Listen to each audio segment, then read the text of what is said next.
YouTube. What's going on, everybody? It's Pelfrey, and this is the Red Sea Reefer 250.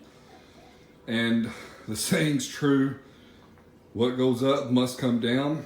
It's been a great run. Everything has done great up until this point.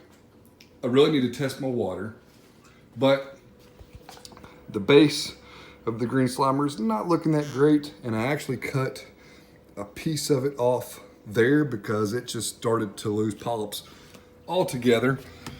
The back side of it is looking so-so. That piece right there at the tip of my fingers is a piece that I cut off.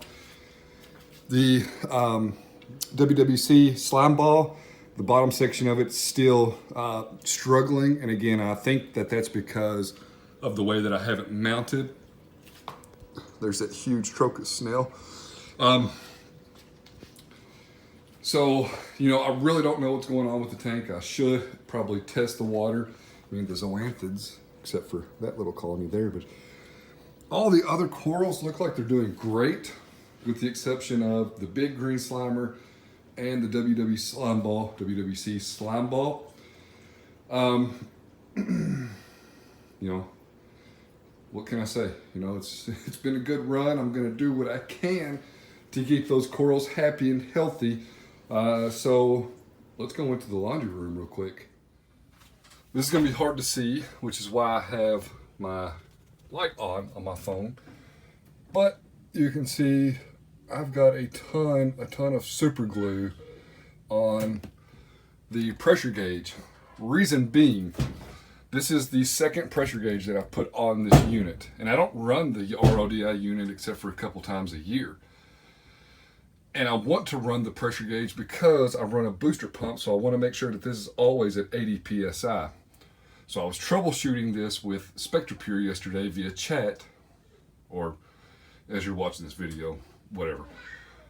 And they wanted me to take the pressure gauge out of the membrane and put it back in. So I took it out, and whenever I put it back in, guess what happened?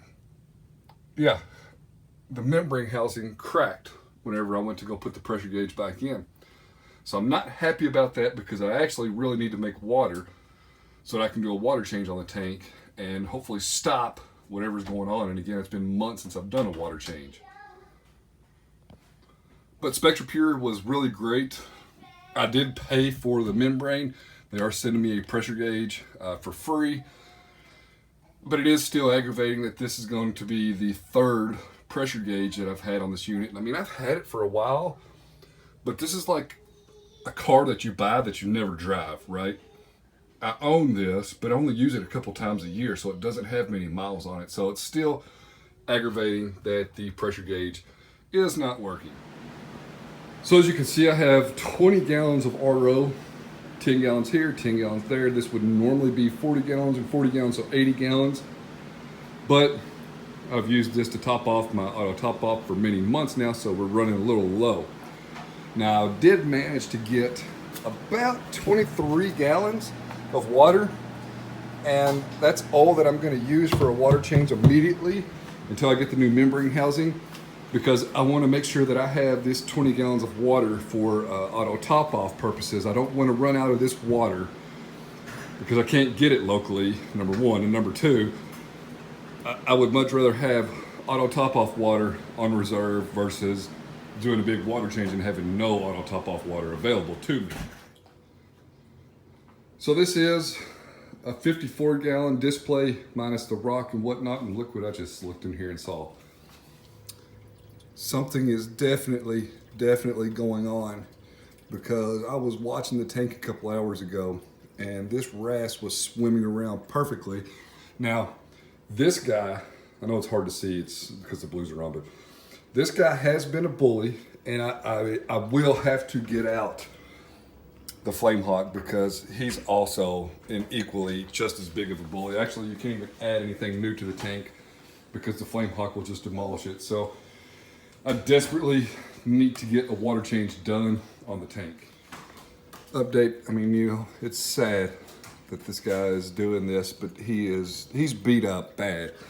And I really think it's this guy's fault and the Flame Hawk.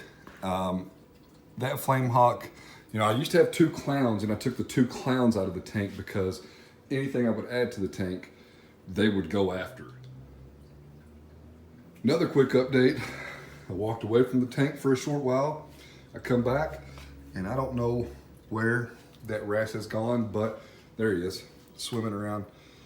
Sad day. He's definitely not going to make it. I'm going to have to get a net out. Not a net, like the name, but a net. See the flame hawk? The flame hawk was going to go in, start pestering him already, and that something definitely got to be done about the flame hawk. I really don't think there's anything to do with my husbandry as far as why the Wrasse was having issues. I just fully suspect, and from what I have seen, there are 2 fish in here that like to pick on that one fish, and it sucks. I mean, I hate it just as much, excuse me, as anybody else. I definitely never want to see anything get picked on. Human, fish, dog, bird, whatever. I don't want to see anything get picked on. But you can see the flame hawk's just sitting over here, you know, saying, I wish you would, but unfortunately he can't. But yeah, you know, 54-gallon display minus the rocks. It's a 17-gallon sump. By the time I do a 23-ish gallon water change, it's a pretty significant water change. And as soon as I get that membrane in and I start making water, my first objective is I'm going to make enough water to have enough water for my auto top-off container. And then I'm going to make a full brute, so 25, 28 gallons of water, and do another water change on the tank. I knew that this wouldn't last forever. I'd hoped that the good news would last forever. But, you know, that's why I said what goes up must come down. And here we are battling something going on with the tank. And, you know, reef tanks are just like that. You know, they could be fine for many, many months, and then one day just something happens and everything is thrown all out of whack. And I haven't done anything. You know, I did clean the pumps. I cleaned the Tunze pumps recently. I cleaned the glass. I haven't even moved any of the sand back. Now, I did reach my hand in the tank to cut a tip of the green slimer off, and I probably should cut it off here at the base and re-glue those pieces, but I want to just see what's going to happen with that. I mean, it's unfortunate if I lose that huge colony there. So if I see that creeping up anymore, that's exactly what I'll do. Is I'll cut it off here about in the middle and re-glue that down. But so far, you know, like I said, none of the other corals have shown signs of any type of stress. Matter of fact, most of them are still looking great. No doubt we're going to battle this, and I am a firm believer that when things start to get just out of whack, water changes will really, really help out. And again, you know, we're 2.5, 3 months since our last water change, and the last time I did a water change, it was half of the display, so it was a 25-ish gallon water change. So I'm definitely going to be knocking some water changes out on the tank. He's come up again. You know, he's tried.